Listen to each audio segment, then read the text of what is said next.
अस्सलाम वालेकुम dear students, कैसे आप सब लोग। Welcome to the base academy. बच्चों, आज हम चैप्टर नंबर 21 से डिस्कस करने जा रहे हैं बहुत ही important topic, half life. Second year physics का ये लास्ट चैप्टर है, न्यूक्लियर फिज़िक्स। बच्चों, हाफ लाइफ क्या होता है? हाफ लाइफ या आधी ज़िंदगी, हमारे पास जो रेडियो एक्टिव एलिमेंट्स होते हैं, आपको पता है कि वो जब रेडिएशन खारिज करते हैं या डिके करते हैं तो वो किसी दूसरे एलिमेंट में तब्दील हो जाते हैं और वो पहले अनस्टेबल होते हैं, बाद में जब वो डिके कर जाते हैं तो वो स्टेबल न्यूक्लियस या स्टेबल न्यूक्लियाई बन जाते हैं। ठीक है बच्चों, हाफ लाइफ वो टाइम है जिस टाइम के बाद कोई भी, फ़र्ज़ कर लें कोई भी हमारे पास रेडियो एक्टिव एलिमेंट का कोई भी रेडियो एक्टिव सैंपल है हमारे पास, उस सैंपल के जो एटम हैं वो डिके कर रहे हैं। हाफ लाइफ वो टाइम है जिस टाइम में उस सैंपल में से आधे एटम डिके कर चुके होते हैं। ठीक है जी, उस टाइम को हम कहते हैं हाफ लाइफ। ठीक है, डिके करने से मुराद, मैंने बताया कि डिके करने से मुराद है कि उनमें से रेडिएशन निकलती हैं, अल्फ़ा बीटा रेडिएशन निकलती हैं और इन रेडिएशन के बाद फिर वो स्टेबल हो जाते हैं या किसी दूसरे एलिमेंट में कन्वर्ट हो जाते हैं। इस प्रोसेस को कहते हैं डिकेइंग प्रोसेस या डिके करना। तो हाफ लाइफ वो टाइम पीरियड जिस टाइम पीरियड में किसी भी रेडियो एक्टिव सैंपल के, जो भी आपके पास सैंपल है, किसी भी रेडियो एक्टिव सैंपल के आधे एटम्स डिके कर जाते हैं और आधे बाकी बच जाते हैं। ठीक है, तो इसकी डेफिनेशन अगर हम करें, the time taken by a sample of radio active nuclide to decay half of its initial number of radio active nuclei. किसी भी सैंपल के लिए वो टाइम जिस टाइम में उसके हाफ जो एलिमेंट है या हाफ उसके जो एटम्स हैं या हाफ उसके जो न्यूक्लियाई हैं वो डिके कर चुके होते हैं। ठीक है, इसको हम यूँ लिख सकते हैं, फ़र्ज़ कर लें कि ये जो n है ये रिप्रेजेंट कर रहा है उन एटम्स को जो बाकी बच गए हैं। ठीक है, इसको हम कहते हैं अनडिकेड एटम्स, यानी कि हाफ लाइफ के बाद डिके हो गया, आधे एटम्स डिके कर गए, तो बाकी हाफ जो बाकी बच गए उसको हम n से रिप्रेजेंट कर रहे हैं। ये वो नंबर ऑफ एटम्स हैं जिन्होंने डिके नहीं किया, जो बाकी बच गए हैं या जिन्होंने अभी डिके करना है। ठीक है, तो जो बाकी बच गए हैं वो कितने हैं? वो है n02, यानी कि शुरू में, स्टार्ट में आपके पास जो इनिशियल नंबर था रेडियो एक्टिव न्यूक्लियाई का वो था n0, और एक हाफ लाइफ के बाद n0 जो शुरू में आपके पास नंबर ऑफ एटम्स थे उनका कितना रह गए? हाफ। तो बराबर आ गया n के, n है जो बाकी बच गए हैं और n0 है जो आपके पास शुरू में थे। बच्चों, हाफ लाइफ को मैथमेटिकल फॉर्म में हम इस तरह से लिख सकते हैं 0.693 ओवर लैम्बडा। इसमें जो लैम्बडा है इसे कहते हैं डिके कांस्टेंट। अब आगे चल के हम डिस्कस करते हैं इस मैथमेटिकल फार्मूले को भी और इस डिके कांस्टेंट को भी कि ये डिके कांस्टेंट हमें क्या बताता है और ये क्या बला है। तो बच्चों, आगे बढ़ने से पहले एक बड़ी इंपॉर्टेंट चीज़ हमें जिसको याद रखना है, number 1, radio active decay process जो है ये रैंडम है और स्पॉन्टेनियस है। अब रैंडम से क्या मुराद है? रैंडम से मुराद ये है, फ़र्ज़ कर लें कि मेरे पास एक सैंपल है रेडियो एक्टिव एलिमेंट का, मेरे पास एक सैंपल है और उसके अंदर मेरे पास बहुत सारे रेडियो एक्टिव न्यूक्लियाई पड़े हुए हैं। ठीक है जी, अब हमने कहा कि ये प्रोसेस रैंडम है, यानी कि हम ये नहीं बता सकते कि ये जो इस सैंपल के अंदर एटम्स पड़े हैं कौन सा पर्टिकुलर एटम अब डिके करेगा। मतलब हम ये नहीं बता सकते कि किस एटम की बारी है उसने अब डिके करना है। हम ये भी नहीं बता सकते कि इस सैंपल में से कितने एटम डिके करेंगे। ठीक है, तो और कौन कौन सा एटम जो है वो डिके करेगा। लेकिन हम सिर्फ जनरली सिर्फ इतना बता सकते हैं कि जितने भी हैं ना इनमें से हाफ रह जाएंगे। ठीक है, अब हाफ कौन से रह जाएंगे ये हम नहीं बता सकते। किस एटम ने डिके करना है ये भी हम नहीं बता सकते, और क्यों डिके करेंगे, बाकी क्यों नहीं डिके कर रहे, हम नहीं बता सकते। ये रैंडम प्रोसेस है। दूसरी बात हमने कहा ये स्पॉन्टेनियस है। स्पॉन्टेनियस से मुराद है ये जो हमारी एक्सटर्नल कंडीशंस है ना ये उन पे डिपेंड नहीं करता। ये स्पॉन्टेनियस से मुराद है कि ये खुद ब खुद होता है।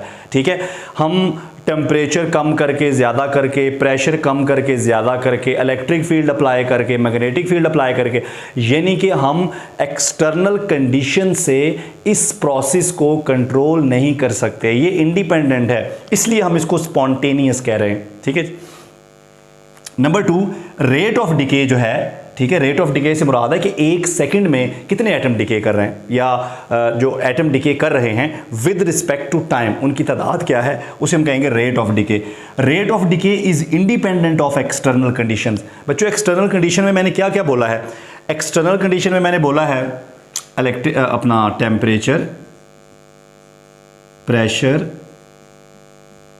ठीक है जी, इलेक्ट्रिक फील्ड, मैग्नेटिक फील्ड वगैरह वगैरह, जितनी भी एक्सटर्नल कंडीशंस हो सकती हैं। ठीक है। अब जरा हम इसको मैथमेटिकली डिस्कस कर लेते हैं। फर्ज कर लें कि n जो है ये किसको रिप्रेजेंट कर रहा है? Number of radio active nuclei present, यानी कि हमारे पास जो सैंपल है उस सैंपल में जितने हमारे पास मौजूद हैं number of radio active nuclei, या आप इसको यूँ भी कह सकते हैं कि n जो है ये वो नंबर है जिन एटम्स ने अभी डिके करना है जो सैंपल में हमारे पास मौजूद हैं। ठीक है। उसके बाद हमारे पास del n over del T. Del n over del T जो है ये रिप्रेजेंट कर रहा है रेट ऑफ डिके को। ठीक है, कि पर सेकंड जो है वो कितने एटम्स डिके कर रहे हैं। ठीक है बच्चों, ये जो रेट ऑफ डिके है ना, ये डायरेक्टली प्रोपोर्शनल है number of radio active nuclei जिन्होंने अभी डिके करना है। यानी कि अगर हमारे पास ज़्यादा एटम्स मौजूद हैं जिन्होंने अभी डिके करना है तो ये रेट भी ज़्यादा होगा। अगर ज़्यादा एटम होंगे तो उनमें से फिर डिके करने वालों की तादाद भी, प्रोबेबिलिटी भी ज़्यादा होगी, और अगर एटम्स की तादाद कम होगी तो डिके रेट भी कम होगा। ये माइनस हमने साथ क्यों लगाया है? क्योंकि ये जो डिके रेट है ना, डिके करने के बाद, ठीक है, हमारे पास जो एटम्स की तादाद है वो हमेशा पहले वाले एटम्स के मुकाबले में कम होती जाती है। ठीक है, यानी कि एक हाफ लाइफ के बाद हमारे पास सैंपल में से आधे एटम रह जाते हैं, अगली हाफ लाइफ के बाद उससे आधे रह जाते हैं, फिर अगली हाफ लाइफ के बाद उससे आधे रह जाते हैं। ये नेगेटिव रिप्रेजेंट कर रहा है कि डिके रेट हमारा नेगेटिव है, यानी कि डिके प्रोसेस की वजह से हमारे एटम्स की तादाद कम हो रही है। ठीक है, अब अगर हम इस प्रोपोर्शनैलिटी को सॉल्व करें, हमारे पास एक कांस्टेंट आता है जिसे कहते हैं लैम्बडा या डिके कांस्टेंट, और ये माइनस भी यहाँ हम शिफ्ट कर सकते हैं। ठीक है, अब यहाँ से अगर आप लैम्बडा की वैल्यू निकाल लें, ये n मल्टीप्लाई हो रहा है, इधर जाके डिवाइड हो जाएगा। अब देखें ऊपर क्या है? डिके रेट, और नीचे क्या है? नंबर ऑफ एटम्स जिन्होंने डिके नहीं किया अभी तक। ठीक है, तो अच्छा जी, तो अब हम आ जाते हैं लैम्बडा की तरफ। ये लैम्बडा का मैथमेटिकल फार्मूला आपके सामने आ गया। देखें ऊपर क्या है? ऊपर है डिके रेट, और नीचे उन एटम्स की तादाद है जिन्होंने डिके करना है। तो जिन्होंने अभी तक डिके नहीं किया उनमें से कितने डिके करेंगे? ठीक है, ये हमें कौन बता रहा है? ये हमें बता रहा है हमारा डिके कांस्टेंट। यानी कि डिके कांस्टेंट हमें एक आइडिया दे रहा है कि कितना चांस है, कितनी प्रोबेबिलिटी है इन एटम्स के डिके करने की। वो प्रोबेबिलिटी हमें यहाँ से पता चल रही है। ठीक है, कि इनमें से कितने डिके कर सकते हैं। ठीक है, कौन कौन करेगा इनमें से ये हमें नहीं पता, लेकिन उनकी तादाद कितने कर सकते हैं ये हमें कौन बताता है? ये हमें लैम्बडा बताता है। तो इसकी डेफिनेशन देखें, ये क्या है? प्रोबेबिलिटी है। किस चीज़ की? That radio active nuclei present in the sample would decay in 1 second, कि 1 सेकेंड में हमारे सैंपल में जितने एटम्स मौजूद हैं, जितने रेडियो एक्टिव न्यूक्लियाई मौजूद हैं, उनमें से कितने डिके करेंगे 1 सेकेंड में। ठीक है, 1 सेकंड में डिके करने की प्रोबेबिलिटी हमें कौन बताता है? लैम्बडा बताता है। ठीक है, उसके बाद ज़रा हम डिके प्रोसेस को हाफ लाइफ के साथ डिस्कस कर लेते हैं। ठीक है, तो n जो है, जिस तरह पीछे हमने कहा कि n जो है ये किसको रिप्रेजेंट कर रहा है? उन एटम्स को जिन्होंने अभी डिके करना है। या आप इसको यूँ कह सकते हैं कि हाफ लाइफ के बाद जो एटम बाकी बच जाते हैं जिन्होंने अभी डिके नहीं किया होता, जो हाफ लाइफ के बाद बाकी बच जाते हैं, n उसको रिप्रेजेंट कर रहा है, और n नॉट रिप्रेजेंट कर रहा है शुरू में, स्टार्ट में हमारे पास कितने थे। तो फ़र्ज़ करें कि फ़र्स्ट हाफ लाइफ आपकी आ गई जी, तो आफ्टर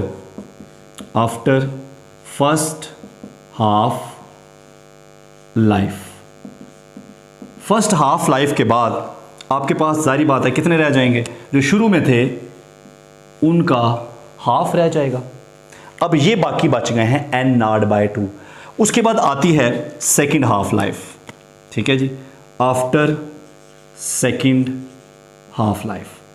अब दूसरी हाफ लाइफ के बाद ये जो आपके पास बाकी बच गए थे, अब इनका इन इसमें जो बाकी बच गए ना, इसमें से आधे डिके करेंगे, यानी कि n0/2 आपके पास बाकी बच गए थे, इसका हाफ करें, n0/2 का हाफ करें तो ये बन जाएगा n0/4।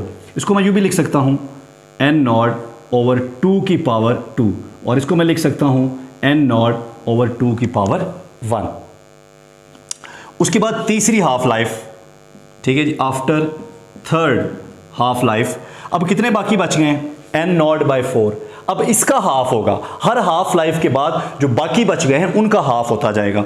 तो ये n0/4 का अगर आप हाफ करेंगे, देखें ये 4 2 का क्या हो जाएगा 8, तो ये बन जाएगा n0/8। इसको मैं लिख सकता हूँ n0/2 की पावर 3। अब देखें n0/2 की पावर 1, 2 की पावर 2, 2 की power 3 and up to so on, मैं इसको लिख सकता हूँ n0/2 की पावर n, ठीक है जी। और यहाँ पर मैं लिख देता हूँ after n half life, after n half lifes, ठीक है। यानी कि अगर मुझे एक जनरल फार्मूला मिल गया, ये देखें एक जनरल फार्मूला। अब इस जनरल फार्मूले की मदद से मैं जितनी मर्जी हाफ लाइफ गुजर चुकी हूँ उसके बाद एटम्स की तादाद को निकाल सकता हूँ, ठीक है। यहाँ पर जो n है 2 के ऊपर स्मॉल n, ये बता रहा है नंबर ऑफ हाफ लाइफ्स। मिसाल के तौर पर आप मुझे कहते हैं कि जी हमारे पास कोई भी सैंपल है और उसकी जो है 5 हाफ लाइफ गुजर चुकी हैं, बताएं 5 हाफ लाइफ के बाद उसके कितने एटम्स बाकी बचे हैं, ठीक है। तो 5 हाफ लाइफ के बाद आफ्टर 5 हाफ लाइफ्स, यानी कि आप n को क्या रखेंगे 5 रख लेंगे, ठीक है, सिंपली। और यहाँ पुट कर देंगे वैल्यूज़ n0/2 की पावर 5, ठीक है। तो 2 की पावर 5 देखें 1 2 3 4 एंड 5, 2 2 ज़ा 4, 4 2 ज़ा 8, 8 2 ज़ा 16, 16 2 ज़ा 32, तो बाकी कितने बच गए n0/32। तो इस जनरल फार्मूले की मदद से आप किसी भी हाफ लाइफ के बाद जो एटम्स की तादाद बाकी बच गई है उसको आप मालूम कर सकते हैं। अब ज़रा इसी चीज़ का, यानी कि हाफ लाइफ और कितनी हाफ लाइफ के बाद कितने नंबर ऑफ एटम्स बाकी रह जाएंगे, उसका ज़रा हम ग्राफ बना के समझते हैं जी। तो अब ज़रा ग्राफ की मदद से समझ लेते हैं डिके प्रोसेस को।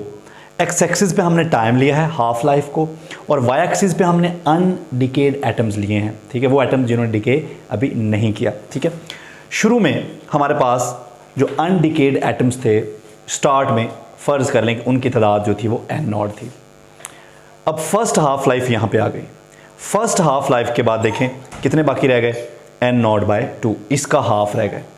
फिर दूसरी हाफ लाइफ आई, अब जो बाकी बचे थे वो n0/2 थे, अब इसका हाफ होगा n0/4। अब अगली हाफ लाइफ आई तो n0/4 बचे थे, उसका हाफ होगा। अगली हाफ लाइफ आएगी तो n0/8 का हाफ होगा। तो इस तरह से ये प्रोसेस चलता जाएगा। यहाँ पर तो हमने समझने के लिए देखें छोटे से बॉक्स में थोड़े से आइटम्स ले लिए, तो आपको इससे लगेगा कि यार एक ऐसा टाइम भी आ जाएगा जब ये सारे आइटम ही डिके कर चुके होंगे। तो ऐसा टाइम जो है वो कभी नहीं आता, क्योंकि एटम्स जो हैं वो तादाद में बहुत ज़्यादा होते हैं, और हर दफ़ा जब हाफ़ लाइफ गुजरती है तो पहले से उनकी तादाद जो जिन्होंने डिके करना होता है हाफ़ रह जाती है। अब उस हाफ़ में से डिके करना होता है, तो ये डिके करने वालों की तादाद हाफ़ होते होते कम होती जाती है। नतीजा क्या होता है कि किसी भी एलिमेंट को मुकम्मल तौर पर डिके करने के लिए उसके जितने भी एटम्स दुनिया में मौजूद हैं उसके लिए हमें इन्फिनिट टाइम चाहिए। क्लियर हो गया? तो ये था जी हमारा topic half life and decay process. तो इंशाल्लाह नेक्स्ट लेक्चर में मिलते हैं हम। थैंक यू, अल्लाह हाफ़िज़।